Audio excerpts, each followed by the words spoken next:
ಆಗ ನಾರದರು ಹೇಳಬೇಕು, ವೃತಾ ಖೇದಯಸೆ ಬಾಲೆ ಅಹೋ ಚಿಂತಾತುರಾ ಕಥಂ ಶ್ರೀಕೃಷ್ಣ ಚರಣಾಂಭೋಜಂ ಸ್ಮರ ದುಃಖಂ ಗಮಿಷ್ಯತಿ. ಯಾಕಮ್ಮ ಚಿಂತೆ ಮಾಡ್ತೀಯಾ? ಯಾಕೆ ಚಿಂತೆ ಮಾಡ್ತೀಯಾ?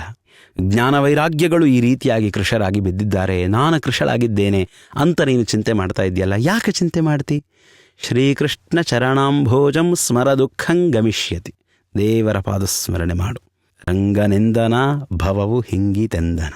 ದೇವರ ಪಾದಸ್ಮರಣೆ ಮಾಡು, ದೇವರ ಪಾದಸ್ಮರಣೆ. ಕಷ್ಟ ಬಂದಾಗ ಏನು ಮಾಡಬೇಕು ಗೊತ್ತಾ? ನೋವಾದಾಗ ಏನು ಮಾಡಬೇಕು ಗೊತ್ತಾ? ಆ ಕಷ್ಟದಿಂದ ವಿಲಾಪ ಮಾಡ್ತಾ ಕೊಡ್ತೇವೆ, ಇನ್ನೊಬ್ಬರನ್ನು ಬೈತಾ ಕೊಡ್ತೇವೆ, ಅಯ್ಯೋ ಹೀಗಾಯ್ತೆ ಅಂತ ದುಃಖ ಅನುಭವಿಸ್ತಾ ಕೊಡ್ತೇವೆ. ಅಲ್ಲ, ಕಷ್ಟ ಒದಗಿ ಬಂದಾಗ ಕಣ್ಗಳನ್ನು ಮುಚ್ಚಿ ಪರಮಮಂಗಲವಾದ ಭಗವಂತನ ಪಾದಗಳನ್ನು ಸ್ಮರಣೆ ಮಾಡಬೇಕು. ಶ್ರೀಮದಾನಂದ ತೀರ್ಥ ಭಗವತ್ಪಾದಾಚಾರ್ಯರು, ಶ್ರೀಮತ್ ಟೀಕಾಕೃತ್ಪಾದರು, ಶ್ರೀಪಾದರಾಜರು, ಶ್ರೀಮತ್ ಚಂದ್ರಿಕಾಚಾರ್ಯರು, ಶ್ರೀವಾದಿರಾಜರು, ಶ್ರೀ ವಿಜಯೇಂದ್ರ ಸ್ವಾಮಿಗಳು, ಶ್ರೀ ರಾಘವೇಂದ್ರ ಸ್ವಾಮಿಗಳು ಭಕ್ತಿಯಿಂದ ಈ ಮಹಾನುಭಾವರ ಸ್ಮರಣೆಯನ್ನು ಮಾಡಬೇಕು.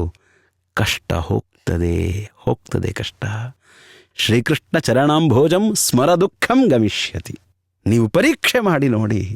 ಕಷ್ಟ ಬಂದಾಗ ಭಕ್ತಿಯಿಂದ ಭಗವತ್ ಸ್ಮರಣೆಯನ್ನು ಮಾಡಿ, ಕಷ್ಟದ ಬೆಟ್ಟ ಕರಗ್ತದೆ, ಕರಗ್ತದೆ.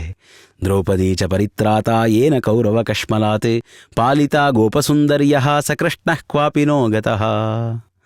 ದ್ರೌಪದಿಯನ್ನು ರಕ್ಷಣೆ ಮಾಡಿದ ಸ್ವಾಮಿ ಅವನು. ಕೌರವ ಕಶ್ಮಲಾತ್, ಕೌರವರ ಸಭೆಯ ಮಧ್ಯದಲ್ಲಿ ನಮ್ಮ ದ್ರೌಪದಿ ದೇವಿಯರನ್ನು ರಕ್ಷಣೆ ಮಾಡಿದ, ಗೋಪಿಕೆಯರನ್ನು ರಕ್ಷಣೆ ಮಾಡಿದ ಸ್ವಾಮಿ ಅವನು. ಎಲ್ಲೂ ಹೋಗಿಲ್ಲಮ್ಮ, ಇಲ್ಲೇ ಇದ್ದಾನೆ. ತ್ವಂತು ಭಕ್ತಿ ಪ್ರಿಯಾತಸ್ಯ ಸತತಂ ಪ್ರಾಣತೋಧಿಕ ತ್ವಯಾಹೂತಸ್ತು ಭಗವಾನ್ ಯಾತಿ ನೀಚ ಗೃಹೇಶ್ವಪಿ. ಭಗವಂತನಿಗೆ ಅತ್ಯಂತ ಪ್ರಿಯಳಾದವಳು ನೀನು, ಭಕ್ತಿ ದೇವತೆ, ಜನರಿಗೆ ಭಕ್ತಿಯನ್ನು ಅನುಗ್ರಹ ಮಾಡುವಂತಹವಳು. ನೀನು ಕರೆದರೆ ನೀಚ ಗೃಹೇಶ್ವಪಿ. ಏನದ್ಭುತವಾದ ಮಾತನ್ನ ನಮ್ಮ ನಾರದರೆ ಹೇಳ್ತಾರೆ. ನೀನು ಯಾರ ಮನಸ್ಸಿನಲ್ಲಿ ಹೋಗಿ ಕೂಡ್ತೀಯಾ ಅವರಿಗೆ ಭಕ್ತಿ ಬರ್ತದೆ. ಆ ಭಕ್ತನಾದ ಮನುಷ್ಯ ಎಲ್ಲಿ ನಿಂತು ಕೂಗಿದರೂ ಭಗವಂತ ಅವರ ಮನೆಗೆ ಬರ್ತಾನೆ. ನೀಚ ಗೃಹೇಶ್ವಪಿ. ಅವನು ಜಗತ್ತಿನಿಂದ ಪರಿತ್ಯಕ್ತನಾಗಿರಬಹುದು, ಅವನ ಬಳಿ ಹಣ ಇಲ್ಲದೆ ಇರಬಹುದು, ಅವನ ಬಳಿ ಅಧಿಕಾರವಿಲ್ಲದೆ ಇರಬಹುದು, ಅವನು ಇಡೀ ಸಮಾಜದಿಂದ ಪರಿತ್ಯಕ್ತನಾಗಿ ಚಂಡಾಲನಾಗಿ ಸಹಿತ ಇರಬಹುದು. ಭಕ್ತನಾಗಿ ಭಗವಂತನನ್ನು ಕರೆದರೆ ಭಗವಂತ ಅವರ ಮನೆಗೆ ಬಂದು ಬಿಡ್ತಾನೆ. ಅಂಥ ಮಹಾತ್ಮ್ಯ ತಾಯಿ ನಿನ್ನದು. ಸತ್ಯಾದಿತ್ರಿಯುಗೇ ಬೋಧ ವೈರಾಗ್ಯೌ ಮುಕ್ತಿ ಸಾಧಕೌ ಕಲೌ ತು ಕೇವಲ ಭಕ್ತಿ ಬ್ರಹ್ಮ ಸಾಯುಜ್ಯಕಾರಿಣೀ. ಕೃತಯುಗ, ತ್ರೇತಾಯುಗ, ದ್ವಾಪರ ಯುಗಗಳಲ್ಲಿ ಜ್ಞಾನ ವೈರಾಗ್ಯಗಳನ್ನು ಅತ್ಯಧಿಕವಾಗಿ ಸಂಪಾದನೆ ಮಾಡಬೇಕು, ಅತ್ಯಧಿಕವಾಗಿ, ಬಹಳ ಮಹತ್ವವಿದೆ. ಆದರೆ ಕಲಿಯುಗದೊಳಗೆ ಭಕ್ತಿಯಿಂದ ಜ್ಞಾನವನ್ನು ಸಂಪಾದನೆ ಮಾಡಿಬಿಡ್ತೇವೆ, ಭಕ್ತಿಯಿಂದ ವೈರಾಗ್ಯವನ್ನು ಸಂಪಾದನೆ ಮಾಡಿಬಿಡ್ತೇವೆ. ಕೃತಾದಿ ಯುಗಗಳಲ್ಲಿಯೂ ಭಕ್ತಿಯಿಂದ ಜ್ಞಾನ ವೈರಾಗ್ಯಗಳು ಬರ್ತವೆ, ಆದರೆ ವಿಶೇಷ ಸಾಧನೆಯನ್ನು ಮಾಡಬೇಕು, ವಿಶೇಷ ಸಾಧನೆಯನ್ನು. ಆದರೆ ಭಗವಂತನಲ್ಲಿ ಭಕ್ತಿಯನ್ನು ತಾಳಿ ಕೇವಲ ನಾಮಸ್ಮರಣ ಮಾಡ್ತಾ ಕುಳಿತರೆ ಭಗವಂತನೇ ನಮ್ಮಿಂದ ಶಾಸ್ತ್ರಾಭ್ಯಾಸವನ್ನು ಮಾಡಿಸಿ ಜ್ಞಾನವನ್ನು ಅನುಗ್ರಹಿಸ್ತಾನೆ. ಭಗವಂತನೇ ಸಂಸಾರದ ಅಸಾರತೆಯನ್ನು ತೋರಿ ನಮಗೆ ವೈರಾಗ್ಯವನ್ನು ನೀಡಿಬಿಡ್ತಾನೆ. ಇತಿ ನಿಶ್ಚಿತ್ಯ ಚಿದ್ರೂಪಃ ಸದ್ರೂಪಾನ್ ತ್ವಾಂ ಸಸರ್ಜಃ ಪರಮಾನಂದ ಚಿನ್ಮೂರ್ತಿ ಸುಂದರೀಂ ಕೃಷ್ಣವಲ್ಲಭಾಂ ಬದ್ಧ್ವಾಂಜಲಿಂ ತ್ವಯಾ ಪೃಷ್ಟಂ ಕಿಂ ಕರೋಮೀತಿ ಚೈಕದಾ ತ್ವಾಂ ತದಾ ಜ್ಞಾಪಯತ್ ಕೃಷ್ಣೋ ಮದ್ಭಕ್ತಾನ್ ಪೋಷಯೇತಿ ಚ. ಭಗವಂತ ನಿನ್ನನ್ನು ಸೃಷ್ಟಿ ಮಾಡಿದಾಗ ನಿನ್ನ ಕೈ ಜೋಡಿಸಿ ಪರಮಾತ್ಮನನ್ನು ಕೇಳಿದಿ ಏನು ಮಾಡಬೇಕು ಅಂತ. ಪರಮಾತ್ಮ ಹೇಳಿದ, ನನ್ನ ಭಕ್ತರ ಪೋಷಣೆ ಮಾಡುವಂಥ ಆದೇಶ ಮಾಡಿದ. ಪರಮಾತ್ಮನ ಭಕ್ತರ ಪೋಷಣೆ ಮಾಡುವಂತಹ ಸಾಮರ್ಥ್ಯ ನಿನ್ನದು. ಅಂಗೀಕೃತಂ ತ್ವಯಾ ತದ್ವೈ, ಪರಮಾತ್ಮನ ಆಜ್ಞೆಯನ್ನು ನೀನು ಸ್ವೀಕಾರ ಮಾಡಿದ್ದಿ. ನೀನಿದ್ದಲ್ಲಿ ಜ್ಞಾನ, ನೀನಿದ್ದಲ್ಲಿ ವೈರಾಗ್ಯ, ನೀನು ಯಾರಲ್ಲಿದ್ದೀಯೋ ಅವರಿಗೆ ಮುಕ್ತಿ, ಅವರಿಗೆ ಮುಕ್ತಿ. ಉಪೇಕ್ಷಾತಃ ಕಲೌ ಮಂದೌ ವೃದ್ಧೌ ಜಾತೌ ಸುತೌ ತವ. ಈ ಕಲಿಯುಗದ ಜನ ಜ್ಞಾನ ವೈರಾಗ್ಯಗಳನ್ನು ಉಪೇಕ್ಷೆ ಮಾಡಿದ್ದಾರೆ, ನಿನ್ನನ್ನು ಉಪೇಕ್ಷೆ ಮಾಡಿದ್ದಾರೆ. ಅದಕ್ಕಾಗಿ ಈ ಜ್ಞಾನ ವೈರಾಗ್ಯಗಳು ಈಗ ಇಲ್ಲಿ ಕೃಶರಾಗಿದ್ದಾರೆ, ಅವರಿಗೆ ವೃದ್ಧಾಪ್ಯ ಬಂದೊದಗಿಬಿಟ್ಟಿದೆ. ಚಿಂತೆ ಮಾಡಬೇಡ. ತಥಾಪಿ ಚಿಂತಾಂ ಮುಂಚತ್ವಂ ಉಪಾಯಂ ಚಿಂತಯಾಮ್ಯಹಂ. ಇದಕ್ಕೆ ನಾನೊಂದು ದಾರಿ ತೋರಿಸ್ತೇನೆ. ಕಲಿನಾ ಸದೃಶಃ ಕೋಪಿ ಯುಗೋ ನಾಸ್ತಿ ವರಾನನೆ. ಕಲಿಯುಗಕ್ಕೆ ಸಮನಾದ ಯುಗ ಮತ್ತೊಂದಿಲ್ಲಮ್ಮ, ಮತ್ತೊಂದಿಲ್ಲ. ಅತ್ಯಂತ ಸುಲಭವಾಗಿ ಭಗವಂತ ಇಲ್ಲಿ ದೊರಕ್ತಾನೆ ನಮಗೆ. ತಸ್ಮಿನ್ ಸ್ತ್ವಾಂ ಸ್ಥಾಪಯಿಷ್ಯಾಮಿ ಗೇಹೆ ಗೇಹೆ ಜನೇ ಜನೇ. ನಾರದರು ಪ್ರತಿಜ್ಞೆ ಮಾಡ್ತಾರೆ ನೋಡಿ, ಅದ್ಭುತವಾದ ಪ್ರತಿಜ್ಞೆ. ಈ ಘೋರ ಕಲಿಯುಗದ ಮಧ್ಯದಲ್ಲಿ ಎಷ್ಟೆಲ್ಲ ಜನ ಸಜ್ಜನರು ಅಂತ ಹುಟ್ಟಿ ಬರ್ತಾರೆ. ಅವರ ಮನೆಗಳಲ್ಲಿ ಆ ಸಜ್ಜನರಲ್ಲಿ ನಿನ್ನನ್ನು ಸ್ಥಾಪಯಿಷ್ಯಾಮಿ. ಓ ಭಕ್ತಿ ದೇವತೆಯೇ, ನಿನ್ನನ್ನು ಎಲ್ಲ ಕಡೆಯಲ್ಲಿ ನಾನು ಸ್ಥಾಪನೆ ಮಾಡ್ತೇನೆ. ಅನ್ಯಧರ್ಮಾನ್ ತಿರಸ್ಕೃತ್ಯ ಪುರಸ್ಕೃತ್ಯ ಮಹೋತ್ಸವಾನ್ ತದಾನಾಹಂ ಹರೇರ್ದಾಸೋ ಲೋಕೇತ್ವಾನ್ನ ಪ್ರವರ್ತಯೇ.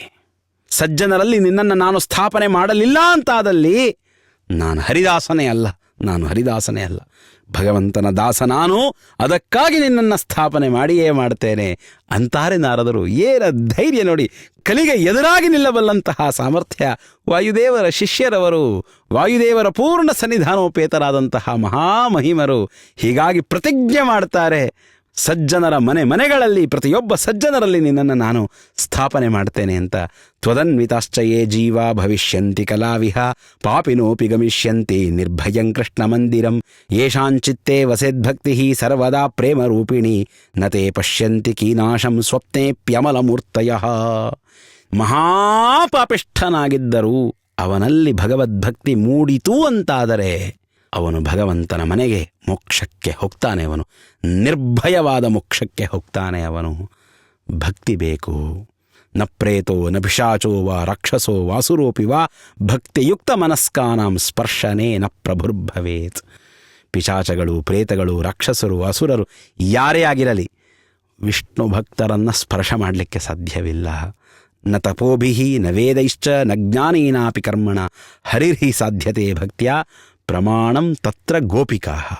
ತಪಸ್ಸು ಮಾಡಿದರೆ ದೇವರ ಸಿಗೋದಿಲ್ಲಮ್ಮ, ವೇದಗಳಿಂದ ದೇವರ ಸಿಗೋದಿಲ್ಲ, ಜ್ಞಾನದಿಂದ ಸಿಗೋದಿಲ್ಲ, ಕರ್ಮಗಳ ಅನುಷ್ಠಾನದಿಂದ ಸಿಗೋದಿಲ್ಲ, ಭಕ್ತಿಯಿಂದ ಸಿಗುತ್ತಾನೆ. ಭಕ್ತಿಯಿಂದ ತಪಸ್ಸು ಮಾಡಿದಾಗ, ಭಕ್ತಿಯಿಂದ ವೇದಾಧ್ಯಯನ ಮಾಡಿದಾಗ, ಭಕ್ತಿಯಿಂದ ಜ್ಞಾನ ಸಂಪಾದನೆ ಮಾಡಿದಾಗ, ಭಕ್ತಿಯಿಂದ ಸತ್ಕರ್ಮಗಳ ಆಚರಣೆ ಮಾಡಿದಾಗ ಮಾತ್ರ ಭಗವಂತ ಸಿಗ್ತಾನೆ. ಪ್ರಮಾಣಂ ತತ್ರ ಗೋಪಿಕಾ. ಗೋಪಿಕೆಯರಿಗೆ ಒಲಿದ ಭಗವಂತ ಜಾರನಾಗಿ ಬಾ ಸ್ವಾಮಿ ಅಂದರೆ ಭಗವಂತ ಅವರಿಗೆ ಜಾರನಾಗಿ ಹೋದ. ಅನಂತ ಜೀವರ ಅಂತರ್ಯಾಮಿ.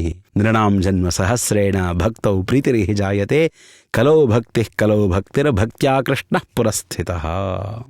ಸಾವಿರಾರು ಜನ್ಮಗಳ ಸಾಧನೆಯಿಂದ ದೇವರಲ್ಲಿ ಭಕ್ತಿ ಮಾಡಬೇಕು ಅಂತ ಅನಿಸ್ತದೆ. ಭಕ್ತೌ ಪ್ರೀತಿ ಪ್ರಜಾಯತೆ. ಭಕ್ತಿ ಮಾಡೋದಲ್ಲ, ದೇವರಲ್ಲಿ ನಾವು ಭಕ್ತಿ ಮಾಡಬೇಕಪ್ಪ ಅಂತ ನಮ್ಮ ಮನಸ್ಸಿನಲ್ಲಿ ಆಲೋಚನೆ ಮೂಡಿತಲ್ಲ, ಅದು 1000 ಜನ್ಮದ ಪುಣ್ಯದ ಪರಿಪಾಕ ಅಂತಾರೆ ನಾರದರು.